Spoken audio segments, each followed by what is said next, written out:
अस्सलामुअलैकुम, आप देख रहे हैं समा, मैं हूं रमीज। मैं हूं महक असलम। बुलेटिन में खुशामदीद। सबसे पहले बात करेंगे बड़ी बैठक की। वजीर आज़म इमरान खान से army chief general Qamar Javed Bajwa ने मुलाकात की है, जिसमें मुल्क की सिक्योरिटी सूरत हाल पर तबादला ख्याल किया गया।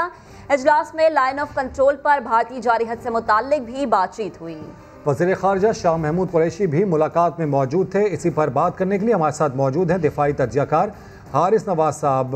बेहद शुक्रिया आपका। लाइन ऑफ कंट्रोल पर हम देख रहे हैं कि भारत मुसलसल शरंगेज़ी कर रहा है, गैर मामूली हालात हैं। आज ये अहम बैठक हुई है, किस तरह देखते हैं इसे आप? एक बहुत ही अहम बैठक हुई है, क्योंकि खास तौर पर साथ शाह महमूद कुरैशी भी मौजूद थे।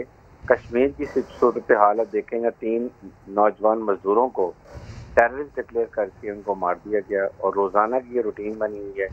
लाइन ऑफ कंट्रोल पे कितना सख्त फायरिंग हो रही है वो आपके सामने है। उसके बाद साथ ही साथ जो कल एक नवाज शरीफ साहब ने जिस तरीके से फ़ौज को निशाना बनाया और दुश्मन के नैरेटिव जो था कि फ़ौज और आवाम को एक दूसरे को दूर करो, बद-एतमादी पैदा करो, जो हमारे दुश्मन का नैरेटिव है वो नवाज शरीफ साहब ने खुल के लेकर आए, विदाउट रियलाइजिंग कि आप खुद भी फ़ौज की जो जनजिया की गोद में बैठ के परवान चढ़े और जहाँ तक आए हैं। वो बात जरूर हुई होगी जिस तरीके से फ़ौज को मैलाइन किया है और इंडिया में उनके ट्रेनिंग जिस तरीके से शादियाने में जा रहे हैं। फिर आई थिंक उसके बाद गिलगित बल्तिस्तान की भी बात हुई होगी और जो बाहर के बैरूनी हालात हैं उसके बारे में। तो ओवरऑल बड़ी कॉम्प्रिहेंसिव डिस्कशन हुई होगी और ये भी अंदाज़ा बताया गया होगा कि फ़ौज और हुकूमत दे हैव वर्किंग टुगेदर, क्योंकि फ़ौज जो है वो हुकूमत के ताबे है। ठीक, हमें ज्वाइन किया है lieutenant general retired Moinuddin Haider साहब ने। मोइनुद्दीन हैदर साहब, बेहद शुक्रिया आपके वक्त का। इस टाइमिंग में इतनी अहम मुलाकात होना, आप इस मौजूदा हालात में इस मुलाकात को किस तरह से देख रहे हैं? जी, एक तो मैं ये कहना चाहता हूँ कि काफ़ी फ्रीक्वेंट मुलाकातें होती रहती हैं प्राइम मिनिस्टर और इमरान खान साहब के दरमियान। और दूसरा, आर्मी चीफ ने ये बहुत क्लियर किया है कि जो भी गवर्नमेंट इन पावर होगी, कॉन्स्टिट्यूशनली जो पावर में आएगी इलेक्शंस के बाद, हम उसको फुल सपोर्ट देंगे ताकि वो मुल्क के मसाइल हल करे और कामयाब हो। और हम कोशिश करेंगे कि हम सियासत में मुलव्वस ना हो। तो ये उनकी पॉलिसी है और ये पॉलिसी काफ़ी क्लियर है। अब कल जो APC हुई है तो उसमें काफ़ी जो है उन्होंने दोबारा से इस किस्म की बातें की हैं, जिस के फौज जो है वो सारा कुछ चला रही है, हालांकि ऐसी बात नहीं है। और इमरान खान साहब अपने फैसले खुद कर रहे हैं, उनके अपने सिविलियन कैबिनेट है, मिनिस्टर्स हैं, जहां वो मदद मांगते हैं फौज की, चाहे वो अभी जिस तरह बारिशें, सैलाब थी या कराची की सूरत हाल थी या टिड्डी दल आ गए थे या कुछ और जो भी मसला कोरोना का था, तो फौज हर वक्त हाजिर होती है कौम की खिदमत के लिए। ये फौज अपनी जिम्मेदारी समझती है, अपना फर्ज समझती है। तो इसलिए लोग बोलते हैं कि हुकूमत और फौज एक पेज पर है और मुल्क को आगे लेके जाना चाहते हैं। ठीक, lieutenant general retired Moinuddin Haider साहब और हारिस नवाज साहब हमारे साथ मौजूद थे। बेहद शुक्रिया आपके वक्त का। वज़ीर आज़म ने APC में हुकूमत और इदारों के खिलाफ बयानबाजी को भारतीय लॉबी को खुश करने की कोशिश करार दिया। इमरान खान कहते हैं जमहूरी निज़ाम में लीड हमेशा हुकूमत ही कर रही होती है, इदारे उसके ताबे होते हैं। मुल्क के तमाम इदारे अपनी आईनी हुदूद में रहकर काम कर रहे हैं। इस्लामाबाद से अब्बास शबीर की रिपोर्ट। अपोजिशन की बड़ी बैठक पर वजीर आज़म इमरान खान का बड़ा बयान। तर्जुमानों और वज़रा के इजलास में साफ कहा, हुकूमत और इदारों के खिलाफ गैर मंतकी बयानबाजी, करप्शन से तवज्जो हटाने की कोशिश और भारतीय लॉबी को खुश करने की अक्कासी थी। ऑल पार्टीज कॉन्फ्रेंस में बैठे चेहरों और उनके ज़ाती मकासद से कौम आगाह है। इनके फैसलों से परेशानी तो कोई नहीं, लेकिन जवाब ज़रूर दिया जाए, वो भी मुदल्लल और मंतक के साथ। वज़ीर आज़म ने तर्जुमानों और वज़रा को पार्टी बयानिए पर हिदायत भी दे दी। कहा, जमहूरी निज़ाम में लीड हमेशा हुकूमत ही कर रही होती है और तमाम इदारे हुकूमत के ताबे रहकर काम करते हैं। मुल्क के तमाम इदारे अपनी आईनी हदूद में रहकर ही काम कर रहे हैं। वज़ीर आज़म से मुशीर पार्लिमानी अमूर बाबर अवान की भी बैठक। सियासी सूरत हाल और नई कानून साजी पर मुशावरत। अपोजिशन की APC को भी लताड़ दिया। कहा, ये तो नैब और तहकीकाती इदारों को मतलूब अफराद की कॉन्फ्रेंस थी जिसमें पूरी अपोजिशन कौम के सामने बेनकाब हुई। नवाज शरीफ की तकरीर को बाबर अवान ने मुझे क्यों निकाला पार्ट 2 भी करार दे दिया। वफाकी वजीर फवाद चौधरी का कहना है नवाज शरीफ की तकरीर पर भारत में जश्न मनाया गया। जमहूरियत के खिलाफ तमाम साजिशों में मुस्लिम लीग नून खुद मुलव्विस रही है। उन्होंने वाज़ेह कर दिया कि इदारों के खिलाफ तहरीक का फ़ायदा मुल्क दुश्मनों को होगा। इदारों को मुतनाज़ बनाने से रियासत मुतनाज़ हो जाती है। उन्होंने मज़ीद क्या कहा, आइए सुनते हैं। मुल्क में जमहूरियत के खिलाफ जितनी साजिशें हुई हैं, नवाज शरीफ और उनकी क़यादत में मुस्लिम लीग नून उन साजिशों का लाजमी जुज़्व रही। कल की जो नवाज शरीफ की तकरीर है वो कहाँ सेलिब्रेट हो रही है? हिंदुस्तान में सेलिब्रेट हो रही है। इसका मतलब ये है कि ये जो एक नैरेटिव है, ये जो बयानिया है, ये पाकिस्तान के अंदर नहीं बनाया गया, ये पाकिस्तान के बाहर बनाया गया और इसको कई ऐसी कुव्वतों की हमायत और मदद हासिल रही है। क्योंकि देखिए, इदारों के खिलाफ आप एक तहरीक खड़ी करेंगे, उसका फायदा किसको होगा? उसका फायदा पाकिस्तान के दुश्मनों को होगा, क्योंकि रियासतें इदारों के ऊपर खड़ी होती हैं। अगर इदारों को आप कंट्रोवर्शियल कर दें, अगर इदारों को आप मुतनाज़ कर दें, तो आप रियासत को मुतनाज़ कर रहे हैं। अपोजिशन की ऑल पार्टीज कॉन्फ्रेंस ने गुज़िश्ता रोज़ वज़ीर आज़म के फौरी इस्तीफ़े का मुतालबा और जनवरी में लॉन्ग मार्च का ऐलान किया। मौलाना फजल रहमान ने APC का एलामिया पढ़कर सुनाया। कहा, हुकूमत को हटाने के लिए हर आइनी और कानूनी तरीका इस्तेमाल किया जाएगा। All parties conference Imran Ahmed Niazi के फौरी इस्तीफे का मुतालबा करती। मुत्तहिदा अपोजिशन मुल्कगीर एहतजाजी तहरीक के आगाज का ऐलान करती। अक्टूबर 2020 के पहले मरहले में सिंध, बलोचिस्तान, खैबर पख्तूनख्वा और पंजाब में मुश्तरका जलसे मुनाक़द और रैलियाँ निकाली जाएंगी। जनवरी 2021 में इस्लामाबाद की तरफ फैसला कुन लॉन्ग मार्च होगा। सेलेक्टेड हुकूमत की तब्दीली के लिए मुत्तहिदा हिज़्ब इख्तिलाफ तमाम जमहूरी और आईनी ऑप्शंस इस्तेमाल करेगी, जिसमें अदम एतमाद की तहरीक, असम्बलियों से इज्तिमाई इस्तीफों का ऑप्शन शामिल है। मुल्क में शफाफ इंतखाबात का इनेकाद यकीनी बनाया जाए। एस्टेब्लिशमेंट सियासत में हर किसी किस्म की मुदाखलत फौरी तौर पर बंद करे। 18वीं तरमीम कौमी इत्तिफाक राय का मजहर है, इन पर हमलों का भरपूर मुकाबला किया जाएगा। इजलास सियासी कायदीन कैदबंद की सूबतों की शदीद मजम्मत और उनकी रिहाई का मुतालबा करता है। आसिम सलीम बाजवा के बारे में सामने आने वाली हालिया रिपोर्ट की शफाफ तहकीकात की जाए। जब तक मुकम्मल नहीं हो जाती उन्हें ओहदे से बरतरफ कर दिया जाए। ऑपोजिशन की APC में पीपल्स पार्टी ने असम्बलियों से इस्तीफों की मुखालिफत कर दी। नवाज शरीफ और फजल रहमान समेत दीगर जमातें इस्तीफों के हक में रहीं। बिलावल भुट्टो का कहना था कि सिंध हुकूमत छोड़ दी तो जो इमरान खान चाहते हैं वही हो जाएगा। लाहौर से नईम अशरफ भट्ट की रिपोर्ट में देखिए। अपोजिशन जमातों में पहला इख्तलाफ सामने आ गया। ऑल पार्टीज कॉन्फ्रेंस में पीपल्स पार्टी ने असम्बलियों से इस्तीफों की मुखालफत कर दी।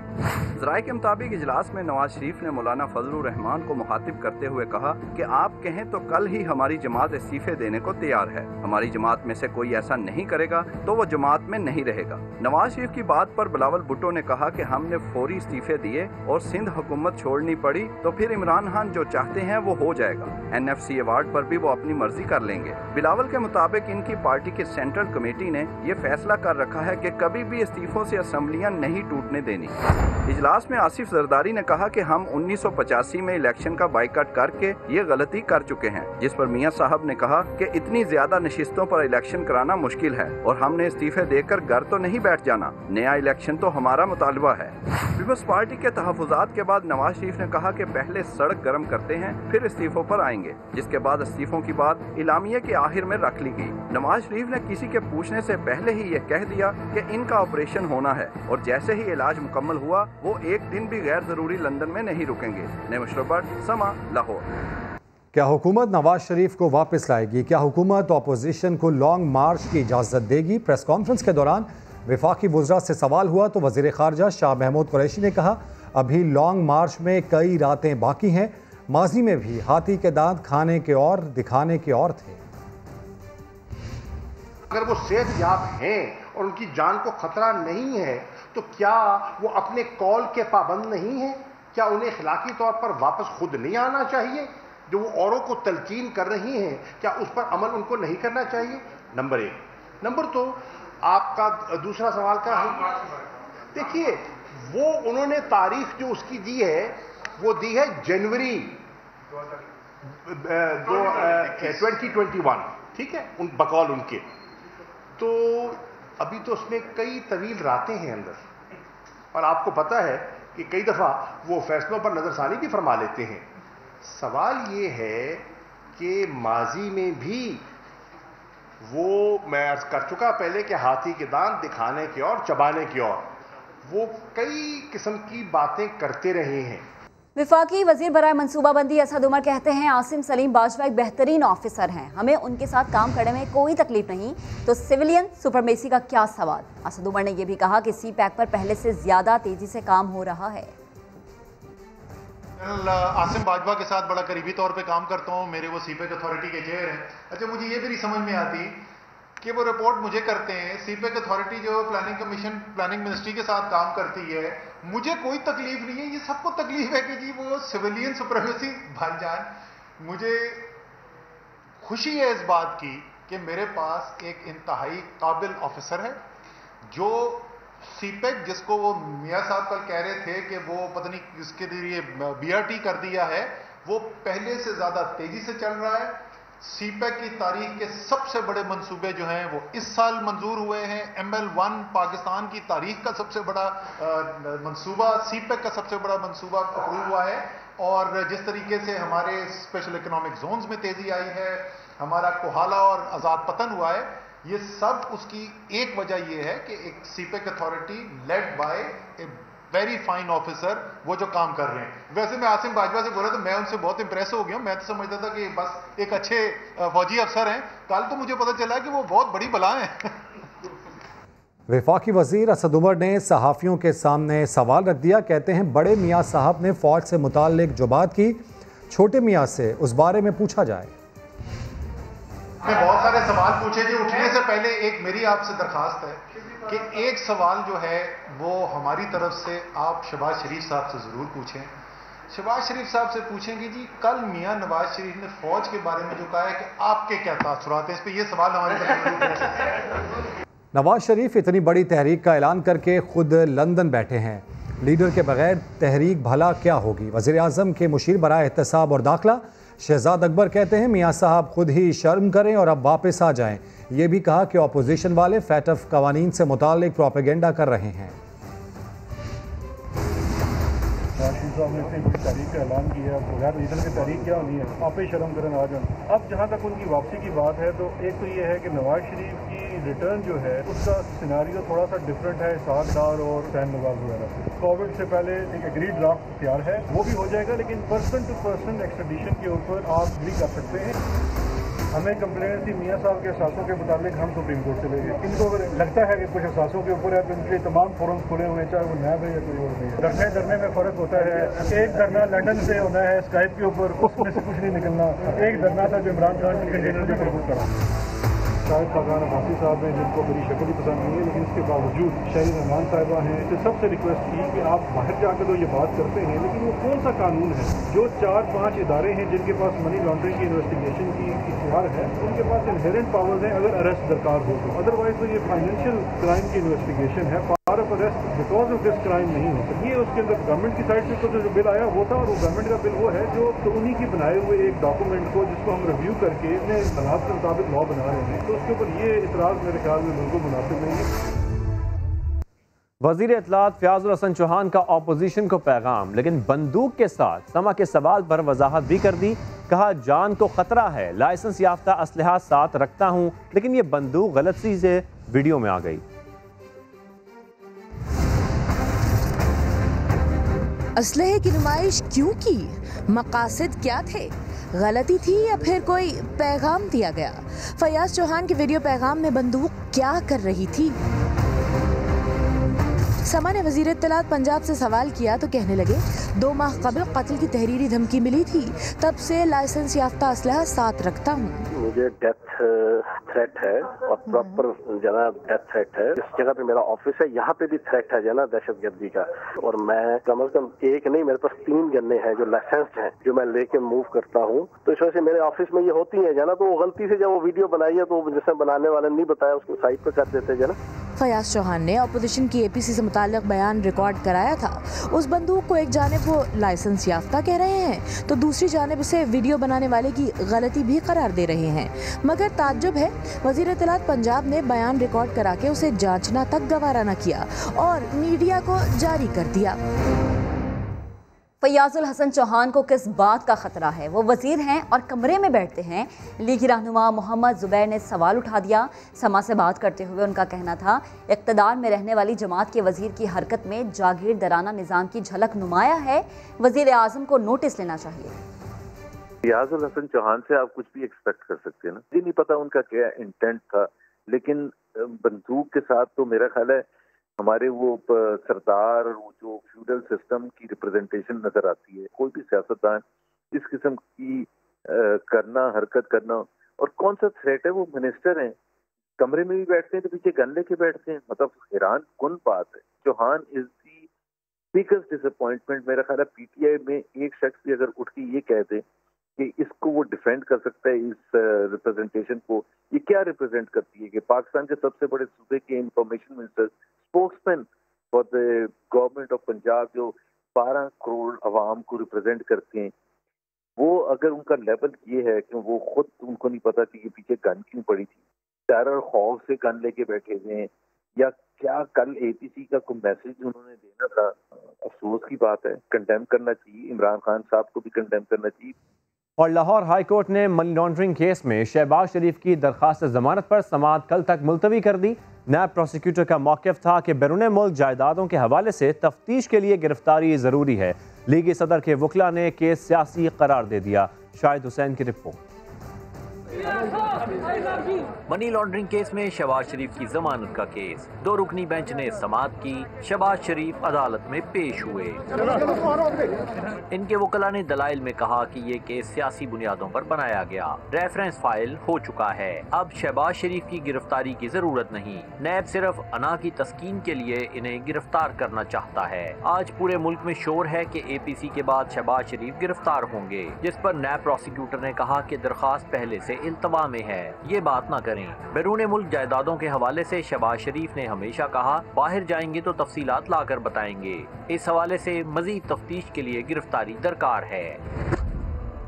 समाअत के दौरान शहबाज शरीफ की उम्र से मुतल्लिक दिलचस्प जुमलों का भी तबादला हुआ। इनके वकील अमजद परवेज ने कहा कि शहबाज शरीफ की उम्र आज 2 दिन कम 70 साल हो गई है, जिस पर जस्टिस सरदार नईम ने कहा कि WHO तो अब 70 साल को जवान कहता है, जिस पर आजम नजीर तारड़ ने कहा कि अगर कैंसर के मरीज न रहे हों तो वो जवान हैं।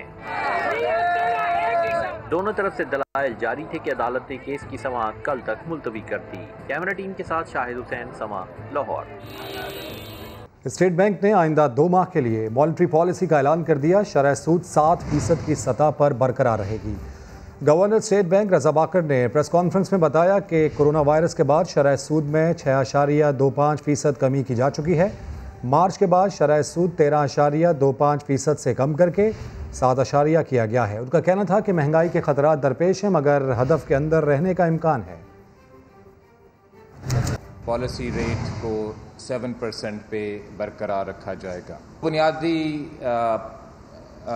जो थे पॉइंट्स, इसकी बेसिस पे MPC ने आज ये फ़ैसला किया कि जो इंटरेस्ट रेट्स हैं उनको इसी लेवल पे रखा जाए। और इसमें एक और पहलू ये था कि क्योंकि अभी इकोनॉमिक रिकवरी आहिस्ता आहिस्ता हो रही है और अभी भी कुछ अनसर्टनिटीज़ हैं, कुछ रिस्क्स हैं, कुछ कंसर्न्स हैं सरमायाकारों की, इसलिए एक स्टेबिलिटी को रखना भी बड़ा अहम है। इसीलिए आज ये फैसला हुआ कि इंटरेस्ट रेट्स को इसी लेवल पे रखा जाए। माहिर मुआशियात हफीज़ पाशा कहते हैं, बरामदात में कमी से मुआशी सूरत हाल मुतासर हुई है। बगैर सूद कर्जे देकर बेरोजगारी दूर करने के लिए इक़दामात करना ज़रूरी है। आपने सरे सूद को तो कम कर दिया, आपको टैक्स में कुछ मराद देने हैं, वो आपने नहीं दिए बजट में।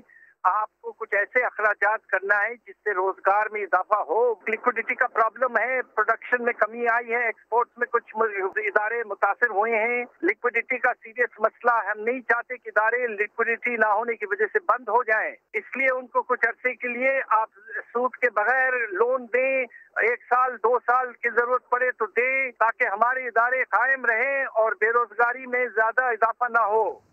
मुशीर दाखिला शहजाद अकबर इस्लामाबाद हाई कोर्ट में पेश हो गए। चीफ जस्टिस अतर मिनुल्लाह ने सख्त रिमार्क्स दिए। कहा, लॉ एंड ऑर्डर की सूरत हाल देख कर लगता है जैसे रियासत ही मौजूद नहीं। सारे मामलात वजीर आजम के नोटिस में लाकर रिपोर्ट पेश करने का हुक्म। सुहेल रशीद की रिपोर्ट। वफाकी दारुल हुकूमत में बढ़ते जराइम से मुताल्लिक केस में मुशीर दाखिला शहजाद अकबर, सेक्रेटरी दाखिला, IG और डिप्टी कमिश्नर की पेशी। चीफ जस्टिस अतर मिनल्लाह के सख्त रिमार्क्स। मुशीर दाखिला को मुखातिब करते हुए कहा, शहजाद अकबर साहब, पता है आपको क्यों बुलाया गया है? लॉ एंड ऑर्डर की सूरत हाल देखकर ऐसा लगता है जैसे रियासत मौजूद ही नहीं। आपने IG पुलिस की रिपोर्ट देखी होगी, बहुत खौफनाक है। पुलिस सिर्फ अशराफिया की खिदमत में लगी है, आम शहरी के लिए कुछ नहीं। इस्लामाबाद को पूरे मुल्क के लिए मिसाल होना चाहिए, लेकिन यहाँ तो प्रोसिक्यूशन ब्रांच तक नहीं।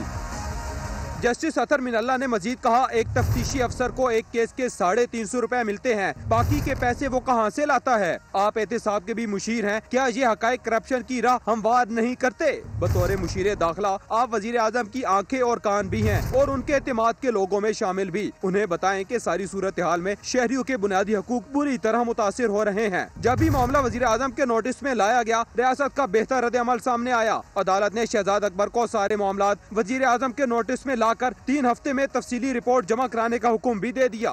सुप्रीम कोर्ट ने न्यूयॉर्क टाइम्स स्क्वायर हमले के मुबैना मुलजिम को अमेरिका के हवाले करने से रोक दिया। जस्टिस काजी अमीन ने रिमार्क्स दिए कि पाकिस्तान एक खुद मुख्तार रियासत है, ऐसे कैसे अपने शहरी को किसी को दे दें। अमेरिका और बरतानिया के साथ मुलजिमान हवालगी के मुआहिदों की तफसीलात भी मांग ली। इस्लामाबाद से जुल्करनैन इकबाल की रिपोर्ट। बताया जाए कि अमेरिका और बरतानिया के साथ मुलजमान हवालगी के मुआहदे हैं। दोनों मुल्कों से कितने मुलजमान पाकिस्तान लाए गए, कितने हवाले किए गए। सुप्रीम कोर्ट ने अमेरिका बरतानिया के साथ मुलजमान हवालगी के मुआहदों की तफसीलात मांग ली। अदालत ने ये हदायत मुलजम तला हारून की अमेरिका हवालगी से मुतालिक केस में दी। जस्टिस काजी अमीन ने रिमार्क्स दिए कि अगर पाक अमेरिका मुआहदा नहीं तो हवालगी कैसे हो सकती है। वैसे तो अमेरिका जिसे चाहता है बगैर मुआहदे के भी ले जाता है। कौन से शवाहिद हैं जिनकी बुनियाद पर मुलजम को हवाले किया जाए? पाकिस्तान खुद मुख्तार रियासत है, ऐसे कैसे अपना शहरी किसी को दे दें? बज़ाहिर सारा मामला हुकूमत के खिलाफ जा रहा है। कानून के मुताबिक अपने शहरियों का तहफ़्फ़ुज़ जरूर करेंगे। दरखास्त गुजार के वकील तारक महमूद ने मौक़िफ़ अपनाया कि इस्लामाबाद हाई कोर्ट के सिंगल बेंच ने शवाहिद नाकाबिले कबूल करार दिए। इंट्रा कोर्ट अपील में हाई कोर्ट ने जुर्म का तयन इंक्वायरी मजिस्ट्रेट पर छोड़ दिया। अच्छा है मजिस्ट्रेट बराए नाम कार्रवाई करके मुलजिम को अमेरिका के हवाले कर देगा। जस्टिस यहिया आफरीदी ने कहा, बेहतर होगा वफाकी हुकूमत को मुआहदे से मुतल्लक वजाहत करने दें। अदालत ने मुलजिम को ताहुकुम सानी अमेरिका के हवाले करने से रोक दिया। मजीद समाअत 2 हफ्ते के लिए मुलतवी कर दी गई। के इलेक्ट्रिक के लाइसेंस में तरमीम से मुतालिक नेपरा की अवामी समात शोर शराबे की नज़र हो गई। चेयरमैन नेपरा ने कहा, अगली समात कराची में नहीं इस्लामाबाद में होगी। अशरफ खान की रिपोर्ट।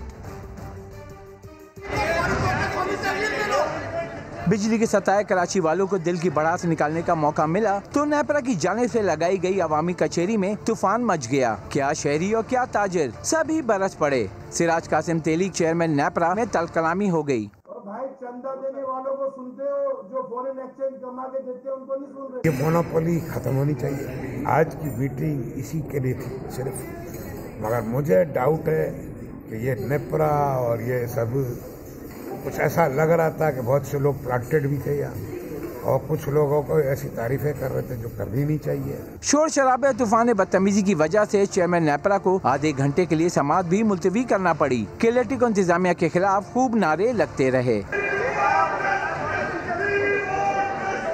10 से 12 घंटे लोड शेडिंग है। इसके लिए क्या, जब यहाँ आवाम को बुलाया, आवाम की बात सुनी जाए और इनकी मिली भगत से इनके लोग खुद कुंडे लगवाते हैं, कुंडे की आमदनी अपनी जेबों में डालते हैं। सूरत हाल उस वक्त दिलचस्प हुई जब केलेटी के चीफ फाइनेंशियल ऑफिसर आमिर गाजियानी से इदारे की कारकर्दगी का पूछा गया। अल्हम्दुलिल्लाह सर, बहुत इम्प्रूवमेंट है, सिग्निफिकेंट इम्प्रूवमेंट। ठीक ठीक, बस जी मेरा ख्याल है आमिर अब मैं दिल पे हाथ रख के कह रहा हूँ सर, बहुत इम्प्रूवमेंट। अवामी समात के दौरान सुरजानी से लेकर डिफेंस तक के रिहायशी केलेटी के खिलाफ शिकायतें लगाते रहे। मुसलसल शोर गुल की वजह से चेयरमैन नेपरा ने समात वक्त से पहले ही मुलतवी कर दी और आइंदा समात इस्लामाबाद में मुनक्किद करने का ऐलान कर गए। कैमरामैन मोहसिन अली के साथ अशरफ खान, समा, कराची। के इलेक्ट्रिक के खिलाफ नेपरा की अवामी समात के दौरान जमात इस्लामी और MQM आमने सामने आ गए। शटअप और तुम्हारी जुर्रत कैसे हुई जैसे अल्फाज इस्तेमाल हुए। I did interrupt you. Sit down. You don't have to throw. Shut up. Barrister कमाल अजफर को उस वक्त जलाला गया जब ख्वाजा इजहार ने के इलेक्ट्रिक के खिलाफ बड़ी बड़ी बातें की। ब्लैकबेरी मैनेजमेंट से लैपटॉप मैनेजमेंट से नोटपैड मैनेजमेंट से अब चार्टर्ड अकाउंटेंट मैनेजमेंट तक शिफ्ट हो गई और पिछली सारी मैनेजमेंट इनकी अफ्रीकन कंट्रीज में पावर जनरेशन का बिजनेस कर रही है। जमात इस्लामी को MKM रहनुमा एक आंख ना भाए और माजी याद दिला दिया। Why was there a resounding silence by then the party which used to say कि कायद के गद्दार हैं जो मौत के हकदार हैं। आप हमें बोलने दें, नहीं हमने तो आपको नहीं बस हमने आपको इसमें मसला यही है जो आप कह रहे हैं कि ये जो राइट्स का मसला ये था, यह पॉलिटिकल मसला है।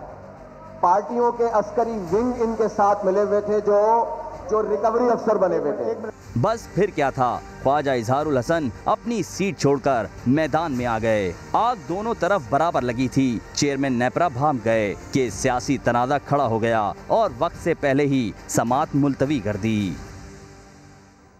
सिंध में गैस बहरान मजीद संगीन हो गया। शॉर्टफॉल 150 मिलियन क्यूबिक फिट हो गया। किल्लत की वजह से कराची में बिजली की आंख मचोली भी बढ़ गई। सुई सदरन ने साफ कह दिया कि के इलेक्ट्रिक समेत तमाम स्टेक होल्डर्स मुतबादिल ढूंढ ले क्योंकि सर्दियों में शॉर्टफॉल दुगना हो जाएगा। अशरफ खान अपनी रिपोर्ट के साथ। सर्दियां अभी आई नहीं, गैस बहरान ने पहले ही सर उठा लिया। सिंध भर में गैस का शॉर्टफॉल 120 से बढ़कर 150 मिलियन मकब फिट हो गया। सालाना मुरम्मत की वजह से संजोरो और जरगोन फील्ड बंद पड़ी हैं। दीगर फील्ड से मिलने वाली गैस की मकदार भी कम है, लेकिन तर्जुमान SSGC गैस लोड मैनेजमेंट तस्लीम करने को तैयार नहीं। कहते हैं गैस प्रेशर कम होने की शिकायत हैं। परेशान हो गए, वो कह रहे हैं पीछे से प्रेशर कम आ रहेगा। हमारा वाला घर है वहाँ पे बनाया, 3 मीटर लगाए, 3-3, 4-4 फैमिलियाँ रह रही हैं, मगर वहाँ पे भी गैस का रोना है। गैस आ रही होती है, आते आते गैस का प्रेशर बहुत कम हो जाता है, इसकी वजह से लाइट का भी प्रॉब्लम है। गैस के कम प्रेशर ने के इलेक्ट्रिक का भट्टा भी बिठा दिया है। बिजली की पैदावारी सलाहियत मुतासर है। शहर भर में लोड शेडिंग की जा रही है। लियारी लाइन्स एरिया, मलिर कोरंगी और न्यू कराची समेत बेशतर इलाकों में 10-10 घंटे बिजली की बंदिश की जा रही है। सी सौदन ने साफ कह दिया कि गैस की पैदावार मुसलसल घट रही है। सर्दियों में मुश्किलात होंगी। के इलेक्ट्रिक समेत तमाम स्टेक होल्डर्स मुतबादिल का बंदोबस्त कर लें। आज 150 मिलियन माकब फिट का शॉर्टफॉल है, जो मौसम सरमा में बढ़कर 250 से 300 तक जा सकता है। साइड कराची में 2 मंजिला फैक्ट्री का एक हिस्सा ज़मींबोस हो गया। 2 मुलाजिम जख्मी हो गए। एडमिनिस्ट्रेटर कराची ने फैक्ट्री मालिक के खिलाफ मुकदमा दर्ज कराने का ऐलान कर दिया। सऊद बिन मुर्तज़ा की रिपोर्ट। एक और खस्ता हाल इमारत अपना बोझ ना सह सकी। साइट एरिया में सीमेंस चौरंगी के करीब फैक्ट्री की 2 मंजिला इमारत का एक हिस्सा जमीन बोस हो गया। 2 मुलाजिम जख्मी हुए।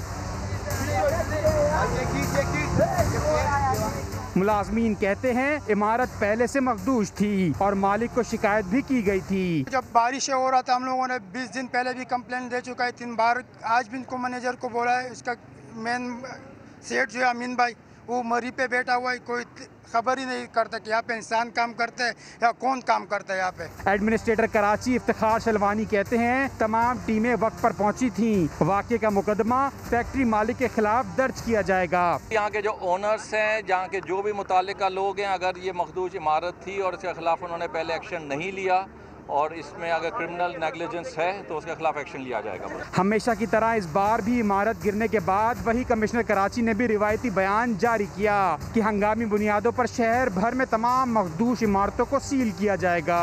कैमरामैन फैसल आगाही और फरहान यूसुफ के साथ सऊद बिन मुर्तज़ा, समा, कराची। अब आपको बताएं, आज दुनिया में अमन का आलमी दिन मनाया जा रहा है, लेकिन लाखों अफराद अपने घर से बेघर हैं। उन्हें बुनियादी हक भी मुयस्सर नहीं। ताकत के नशे में बदमस्त आलमी ताकतें दुनिया का अमन पामाल कर रही हैं। मकबूजा कश्मीर में मोदी गर्दी की इंतहा। नौजवानों के मावराए अदालत कत्ल पर OIC का भरपूर एहतजाज। अक़वाम मुत्तहिदा समेत आलमी इदारों से मुतालबा किया गया कि भारत को इंसानी हुकूक की पामाली से रोका जाए। शाह महमूद कुरैशी कहते हैं भारत कश्मीर के मुस्लिम तशख़्ख़ुस को ख़त्म करना चाहता है। दुनिया भारत को ज़ालिमाना इक़दामात से बाज रखे। अब आपको बताएं, लाहौर में डकैती के दौरान फ्लोर मिल के मालिक को कत्ल करने वाले 3 मुल्जिमान गिरफ्तार कर लिए गए। डकैत गिरोह ने 1 माह में 22 वारदातें करने का एतराफ़ कर लिया। जहांगीर खान की रिपोर्ट। 2 माह कबल जेल से बाहर आए, डकैती के दौरान रकम छीनी और ताजर को फायरिंग करके कत्ल कर दिया। 3 मुल्जिमान गिरफ्तार कर लिए गए। ताजर मियां नसीर को चंद रोज पहले कत्ल किया गया और मुल्जिमान 6 लाख रुपए लूट कर फरार हो गए थे। पुलिस ने क्लोज सर्किट फुटेजेस की मदद से ट्रेस करके मुल्जिमान का सुराग लगाया। पुलिस का कहना है कि मुल्जिमान साबका रिकॉर्ड याफ्ता हैं और दौरान वारदात मोबाइल फोन का इस्तेमाल नहीं करते थे। पुलिस के मुताबिक मुल्जिमान के कब्जा से नकदी, मोटरसाइकिल और असलहा बरामद कर लिया गया है। जल्द मुल्जिमों की शनाख्त परेड की जाएगी। जहांगीर खान, समा, लाहौर। गंदम दो वरना भूखे रहेंगे। फैसलाबाद में चक्की मालिकान ने सरकारी गंदम का कोटा बंद होने पर महकमा खुराक के दफ्तर के सामने भूख हड़ताली कैंप लगाया। उस्मान सिद्दीकी की रिपोर्ट। प्राइवेट चक्कियों पर गंदम की सप्लाई बंद। मालकान एहतजाज पर उतर आए। फैसलाबाद के आटा चक्की मालकान ने महकमा खुराक के दफ्तर के सामने भूख हड़ताली कैंप लगा लिया। 1.5 महीना हो गया है, हमारा कोटा इन्होंने बंद कर दिया है। हक़ में बाला इल्तमास है जल्द अज जल्द हमारा कोटा बहाल किया जाए। हमने अपने कारोबार बंद कर दिए हैं, चक्कियों को ताले लगा दिए हैं। हम आज इधर बैठे हैं, कल हम जिला कौंसिल हॉल के सामने बैठेंगे। आटा चक्कियों का ऑनलाइन सिस्टम में इंदराज न होने पर महकमा खुराक की जानिब से जिला भर की 220 चक्कियों पर गंदम की सप्लाई बंद की गई है। अफसरान कहते हैं मामले का जल्द हल निकाल लिया जाएगा। चक्कियों पर सरकारी गंदम की सप्लाई बंद होने पर आटे की कीमत 30 रुपये फ़ी किलो इजाफे के बाद 78 रुपये हो गई है। कैमरामैन हाफिज अवैस के साथ उस्मान सिद्दीक, समा, फैसलाबाद। आगे बढ़ते हैं। 4 सद्दा की सर जुड़ी बच्चियों को 5 बड़े ऑपरेशंस के बाद अलहदा कर दिया गया। डॉक्टर्स के मुताबिक सफ़ा और मरवा मुकम्मल सेहतयाब हो गई हैं। उन्हें सफ़र की भी इजाज़त दे दी गई है। एजाज खालिद की रिपोर्ट।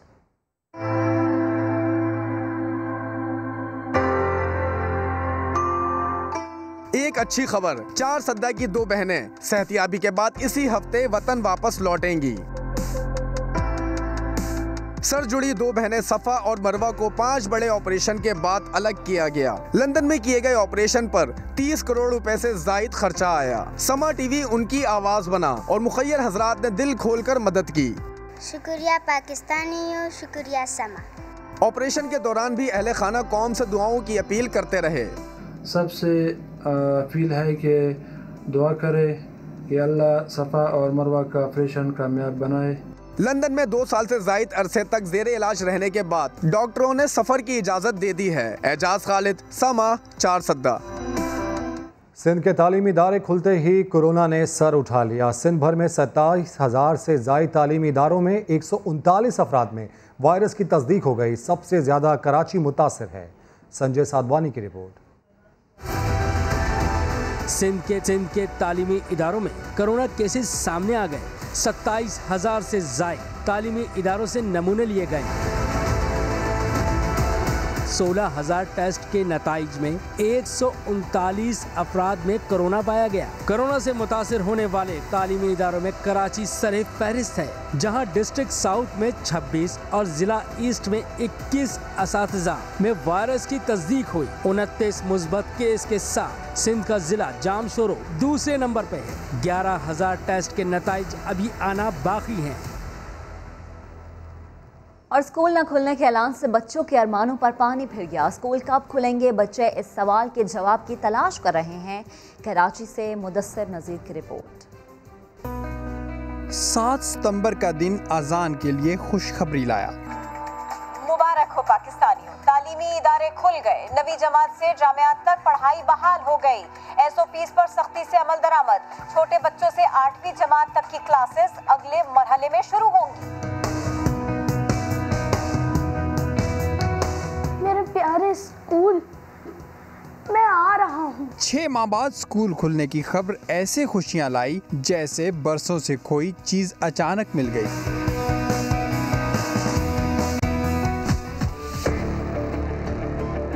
फिर आया 18 सितंबर का दिन। अरे अचानक ये कैसी मायूसी। तालीमी इदारे खोलना महंगा पड़ने लगा। कोरोना ने फिर खतरे की घंटी बजा दी। मुल्क भर में कोरोना केसेस और SOPs की खिलाफवर्जी पर 35 तालीमी इदारे सील कर दिए गए। फिर से बंद हो गए। तालीमी सरगर्मियों को दीमक की तरह चाट रहा है। मासूम अजान के सवालात दुखी कर देते हैं। क्या हम स्कूल में भी SOPs को फॉलो नहीं कर सकते? क्या मैं अपने स्कूल नहीं जा पाऊंगा? क्या मैं अपने फ्रेंड कासिम से कभी नहीं मिल पाऊंगा? कासिम, तुम मुझे बहुत याद आ रहे हो। क्या मैं अपना यूनिफॉर्म कभी नहीं पहन पाऊंगा? कोई तो मुझे इसका जवाब दे। अब आपको सहराए चोलिस्तान के 4 सदी पुराने किले की सैर कराते हैं, जो अपने सीने पर बारूद के वार सहकर भी टस से मस ना हुआ। एहसन अंसारी की स्पेशल रिपोर्ट में देखिए। 4 सदियों से वसी सहरा का पहरेदार, सहराए चोलिस्तान की वुसतों में फने तामीर का शाहकार, ये है इस्लामगढ़ किला।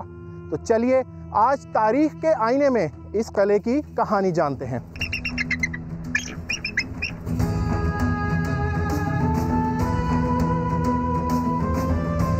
कदीम हाकरा पट्टी पर कायम हिंदू राजाओं के फने तामीर की यादगार, बुलंदोबाला फसीलों का हिसार, खूबसूरत बुर्जों से तैयार किला भीमवर, जो आज है इस्लामगढ़।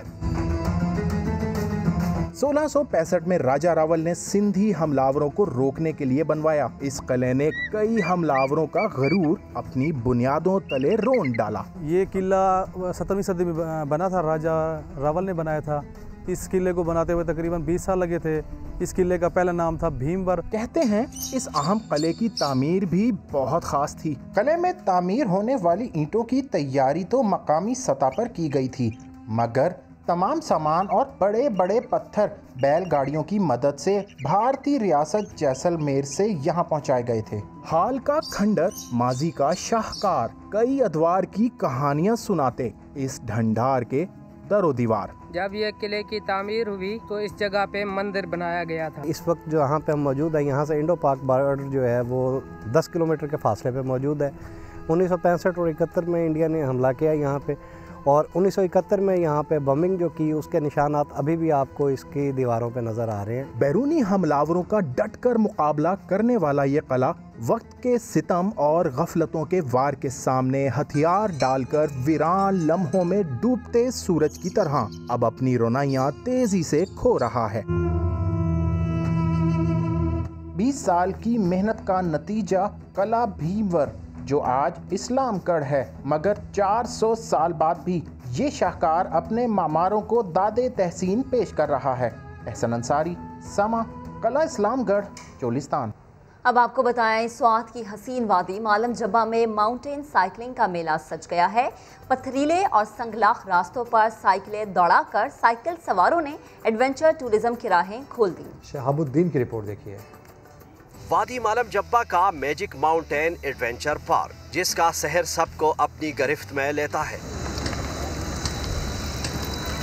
संगलाख चट्टान, पुरखतर ट्रैक, जिस पर पाकिस्तानी साइकिलिस्ट ने अपने लोहा मनवाया।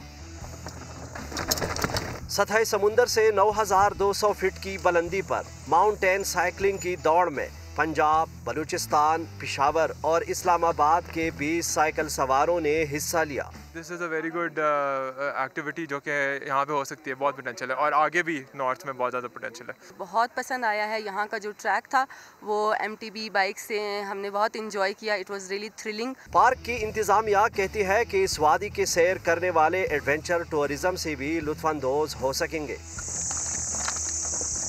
फलक बोस वादी मालम जब्बा में पहली बार माउंटेन साइकिलिंग का मेला सजा तो खतरों के खिलाड़ियों ने भी अपनी सलाहियतों के खूब जौहर दिखाए। कैमरामैन फरजंद अली के साथ सैयद शहाबुद्दीन, समा, स्वात। किसी भी खबर के लिए विजिट कीजिए हमारी वेबसाइट sama.tv। इसके अलावा आप हमें फेसबुक और ट्विटर पर भी ज्वाइन कर सकते हैं। एक ब्रेक के बाद आप देख सकेंगे प्रोग्राम 7 से 8। देखते रहिए समा।